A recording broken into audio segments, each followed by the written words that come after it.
Welcome to Disha classes. मो दीप्ति आपण को दिशा क्लासेस स्वागत करुच्ची। आज आम जेटेट्र चैप्टर 1 ओडिया भाषा शिक्षा मातृभाषा आधारित शिक्षा जहाँकि लेवल 1 रे दिया जाइछि तार प्रैक्टिस सेट करवा। यह हमर चैप्टर नंबर 1 रो एमसीक्यू हेले। आज क्लास स्टार्ट करने पूर्व आपण मैंने जब वीडियो रे नुआ अछंती ताले वीडियो को लाइक करेंगे, कमेंट करेंगे, आउ कहीं भी जदि जेटेट्र ओडिया नहीं छंती ताले तांको शेयर करेंगे, आउ क्लास को शेष पर्यंत देखिए। यह निश्चित भाव में उपयोगी अटे। आउ क्लास देखा सह आपण मैंने मध्य चेष्टा करंतु निजे निजे आंसर देवा पाई।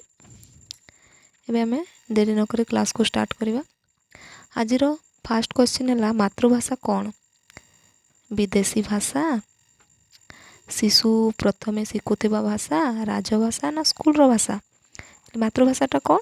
मातृभाषा है आमर शिशु प्रथम रे शिखुवा भाषा, माने घरे जो भाषाटी से प्रथम रे शिखी थाए ताकू ही आम मातृभाषा बोली कही था। नेक्स्ट आम रहा मातृभाषा आधारित शिक्षार मुख्य उद्देश्यटा कौन? रटिबा माने मन करवा ना सहज फलप्रद शिक्षण परीक्षा पास करवा ना केवल लेखिबा? मातृभाषा शिक्षा कहीं दि जाए? कहीं ना यह सहज और फलप्रद शिक्षण दे थाए। तेणु आमर सठिक उत्तर हो ऑप्शन बी।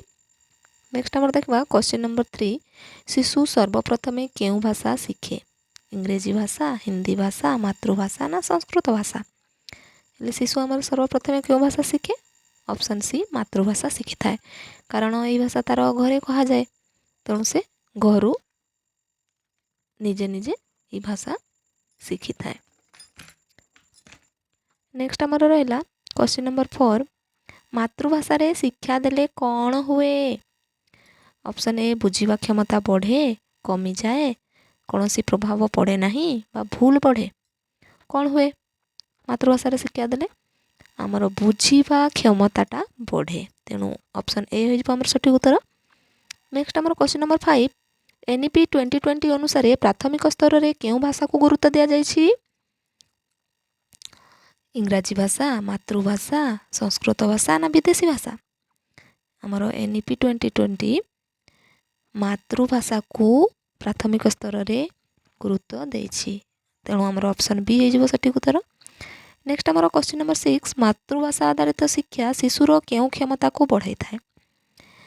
शिशुर चिंतन शक्ति, भय, आलस्य कि अनुपस्थिति कौन बढ़ाई थाए रे? आमर मातृभाषा शिशुर चिंतन शक्ति को बढ़ाई थाए। तेणु ऑप्शन ए हो आमर सठिक उत्तर। नेक्स्ट आमर क्वेश्चन नंबर 7 मातृभाषा रे शिक्षा देले शिशु कौन करे? ऑप्शन ए सक्रिय भाव अंशग्रहण करे, चुप रहे, स्कूल छाड़े बा भयभीत हुए? कौन करि थाए शिशु मातृभाषा रे शिक्षा दान देले? सक्रिय भाव में अंशग्रहण करिथाए। कारण मातृभाषा से छोट बेलू शिखी थाए, से भाषा रे कहले से भल भाव में बुझी पारे। तेणु सक्रिय भाव में अंशग्रहण करिथाए। तेणु ऑप्शन ए हो आमर सठिक उत्तर। नेक्स्ट आमर क्वेश्चन नंबर 8 मातृभाषा शिक्षा केउथिरे सहायक? सृजनशीलता, भय, असंतोष ना अवहेला? कौन उपयोगी? सृजनशीलता। तेणु ऑप्शन ए हो आमर सठिक उत्तर। नेक्स्ट आमर क्वेश्चन नंबर 9 मातृभाषा आधारित शिक्षा रे कौन बढ़े? ये तो आम करथिले रिपीट क्वेश्चन। यार सठिक उत्तर हो ऑप्शन ए आत्मविश्वास। नेक्स्ट आमर क्वेश्चन नंबर 10 शिशुर भाषा विकासर आधार कौन? आधार माने स्टार्टिंग कौटू हुए? मातृभाषा, इंग्राजी, संस्कृत ना हिंदी? आमर मातृभाषा हो शिशुर भाषा विकासर आधार। मातृभाषा रे शिक्षा देले शिखिबार गति किपरि हुए? द्रुत हुए, धीरे हुए ना समान हुए ना बंद हो जाए ना कौन हुए?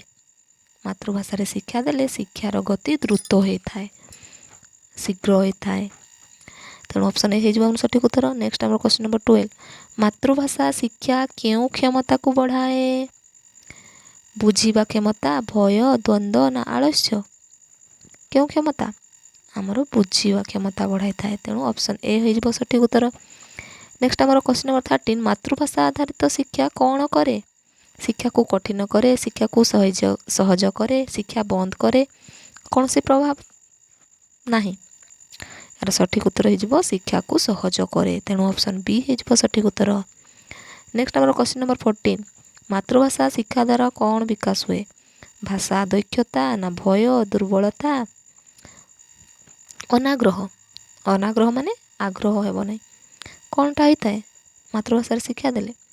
भाषार दक्षता वृद्धि हुए, तेणु ऑप्शन ए हो सठिक उत्तर। नेक्स्ट आम क्वेश्चन नंबर 15, मातृभाषा शिक्षा शिशुर केउं शक्ति को बढ़ाए? चिंतन शक्ति, क्रोध, भय ना आलस्य? आमर मातृभाषार शिक्षा देले शिशुर चिंतन शक्ति वृद्धि पाई थाए, तेणु ऑप्शन ए हो सठिक उत्तर। नेक्स्ट आमर क्वेश्चन नंबर 16, मातृभाषा आधारित शिक्षा केउं प्रकार शिक्षण को प्रोत्साहन दिए? ऑप्शन ए सक्रिय शिक्षण, निष्क्रिय शिक्षण, रटा शिक्षण ना दंडमूलक शिक्षण? कौ शिक्षण? आमर मातृभाषा सक्रिय शिक्षण को प्रोत्साहन दे थाए, पिलाटा निजे निजे प्रोत्साहन हुए, सक्रिय अंशग्रहण करि थाए, तेणु ऑप्शन ए हो सठिक उत्तर। नेक्स्ट आमर क्वेश्चन नंबर 17,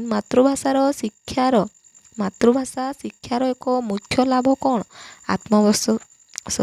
आत्मविश्वास वृद्धि, भय वृद्धि, अनुपस्थिति ना दुर्बलता? कौन होता है मातृभाषा शिक्षा ग्रहण कले? तार आत्मविश्वास बढ़े, तेणु आमर ऑप्शन ए हो सठिक उत्तर। नेक्स्ट आमर क्वेश्चन नंबर 18, मातृभाषा आधारित शिक्षा कौन सुरक्षित रखे? सांस्कृतिक परिचय, भय, अज्ञानता ना अलस्य?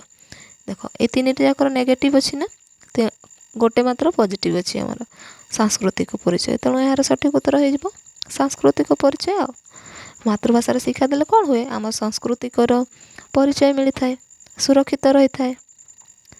नेक्स्ट आमर क्वेश्चन नंबर 19 देखिए, मातृभाषा शिक्षा कौन बढ़ाए? शिक्षा प्रति आग्रह ना अनाग्रह, भय ना अनुपस्थिति? कौन बढ़ाई थाए? शिक्षा प्रति आग्रह बढ़ाई थाए, तेणु ऑप्शन ए हो सठिक उत्तर। नेक्स्ट आमर क्वेश्चन नंबर 20, मातृभाषा शिक्षा देले शिशु कौन करिपारे? सहज भाव प्रकाश करिपारे, चुप रहे, भय करे ना भूल करे? मातृभाषा शिक्षा देले कौन करिवो? सहजरे भाव प्रकाश करिपारिबो, से निजे कौन बुझिला, कौन कहवाकू चाहूँची ताहा प्रकाश करिपारिबो, तेणु ऑप्शन ए हो सठिक उत्तर।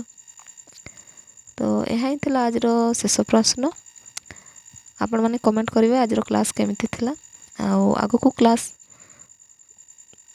दरकार कि आपण मानकर पूरा कंप्लीट हो जाइए, कमेंट करेंगे।